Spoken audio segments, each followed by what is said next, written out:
मेरे प्यारे मित्रों, आप सभी को आरती अक्षरा का प्रेम प्रणाम। महर्षि गुरुदेव के चरणों को हृदय में धारण करके मैं लेकर आई हूँ क्षर से अक्षर यात्रा का अगला भाग। आइए सुनते हैं। वह परमपिता परमेश्वर ज्ञानातीत है, वह ज्ञान के पार है। जहाँ तुम्हारे ज्ञान की सारी सीमाएं खत्म हो जाती हैं, उसके पार है वह।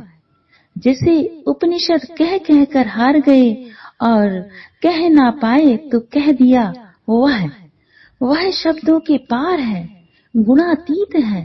ज्ञान से उसे पा ना सकोगे। यहाँ मजे की बात यह है कि वह ज्ञान स्वरूप ज्योति भी है, लेकिन यह ज्ञान वह ज्ञान नहीं है जो चालाकी से भरा हुआ हमारा ऊपर ऊपर का ज्ञान है। यह तो विशुद्ध ज्ञान का वह घृत है जिससे वह दिव्य ज्योत जगमगा रही है। यह तो वह ज्योत है जो बिना बाती बिना तेल के जल रही है।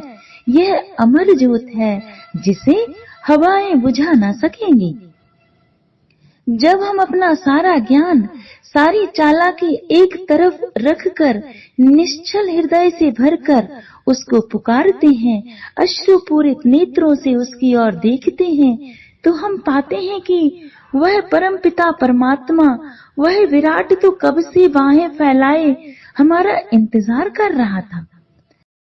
ऐसा नहीं है कि केवल भक्त भगवान के लिए तड़पता है, भगवान भी अपने भक्तों के लिए तड़पते हैं, लेकिन तभी जब भक्ति बच्चों सी भोली हो, भक्ति पानी की तरह पारदर्शी हो, भक्ति जो इंतजार कर सके जन्मों तक सबरी की तरह राम के आने का।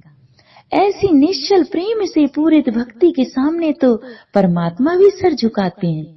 इसीलिए तो कृष्ण सुदामा के चरण धुलाते हैं, इसीलिए तो राम शबरी के झूठे बेर खाते हैं, इसीलिए तो मीरा के जहर के प्याले में भगवान अमृत बन समा जाते हैं। वही प्रभु द्रौपदी का चीर भी बढ़ाते हैं। प्रहलाद जब भोले भाव से भरकर परमात्मा को पुकारता है तो परमात्मा कण कण में समा जाते हैं। परमात्मा कहाँ नहीं है?